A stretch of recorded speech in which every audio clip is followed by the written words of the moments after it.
Hello, my name is Patrick. I'm the lead producer for Witherwood Studios, and today I wanted to show a video of a run-through of one of the levels for Steelbound Sky, which is a new game that's just been released on the App Store by Witherwood Studios.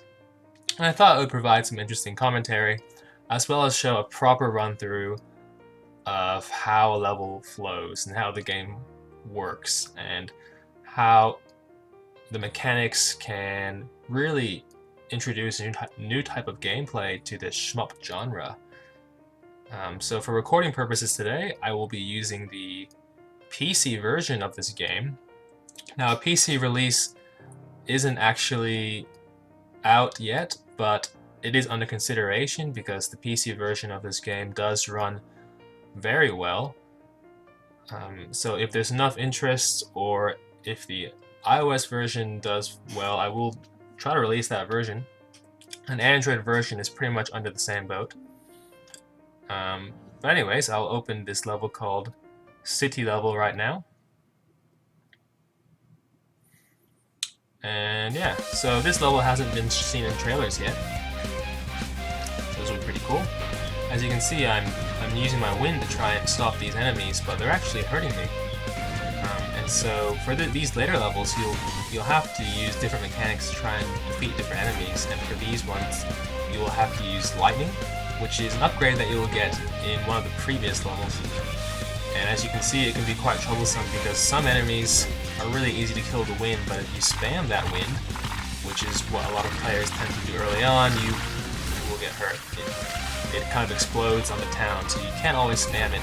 And that kind of introduces a new type of gameplay mechanic to the level.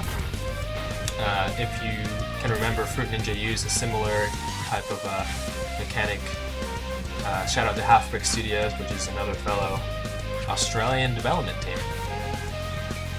So compared to other shmups, this game doesn't use any type of ship that you fire bullets on freely. There is a tank kind of like gun upgrade that you can get, which fires projectiles, but it's not very versatile.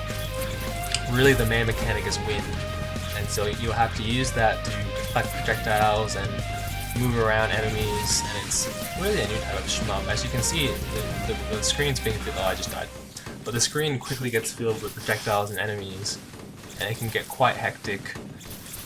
And it's scrolling upwards, and it's in portrait, so it's really a throwback to the old arcade shooters, and I really wanted to get that feeling in this game while introducing a new mechanic.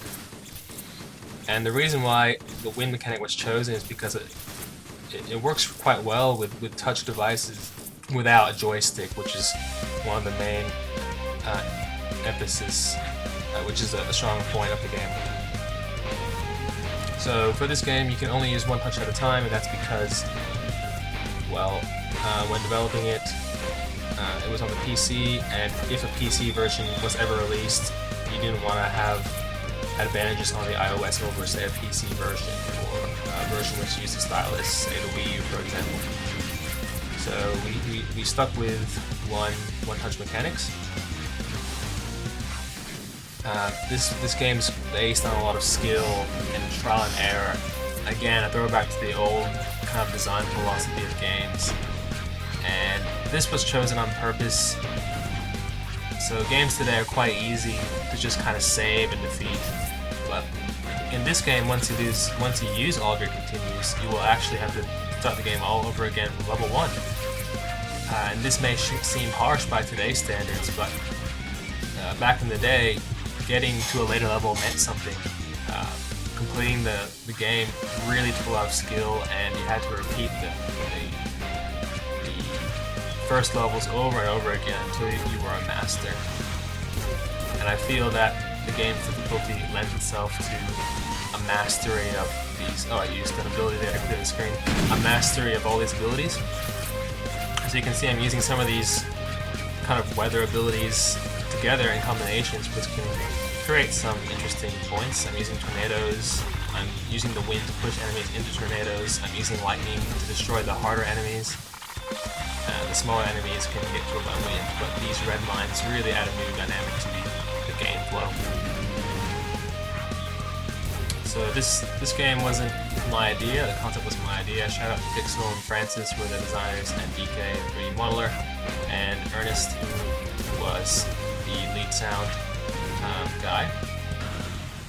The art style in comparison to today's games, today's shmups, like a lot of shmups today have an awesome art style and have great 3D effects, and I'd love to have this.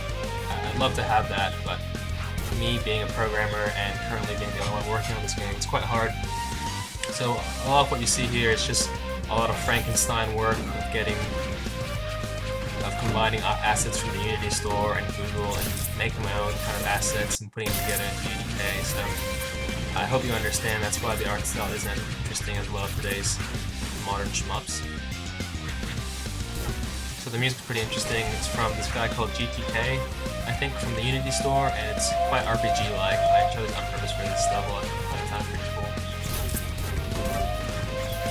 So these guys just kind of dive in, and see there, these mines, you gotta be careful with it. And these guys who swing from side to side, if you can imagine they were influenced by a certain superhero, the way they swing. And we have a boss, but I'm not going to show you that boss because that would be a spoiler, and I don't want to do that.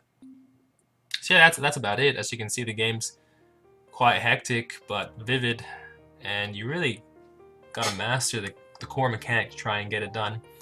A lot of feedback from this game has been it's addictive, but it's hella hard, and that to me is great to hear, because that is what I was aiming for. I wanted a hard game that was interesting, and I wanted the core mechanic to be appealing. And I hope you enjoyed seeing this video today. If you're interested, don't hesitate to ask a question. Please share it on Facebook or like us on Twitter at Witherwood Games. We have an official site for the game, www.steelboundsky.com. If you want to contact me, it'd be at the team at witherwoodstudios.com. Currently, Witherwood Studios is just a one-man team.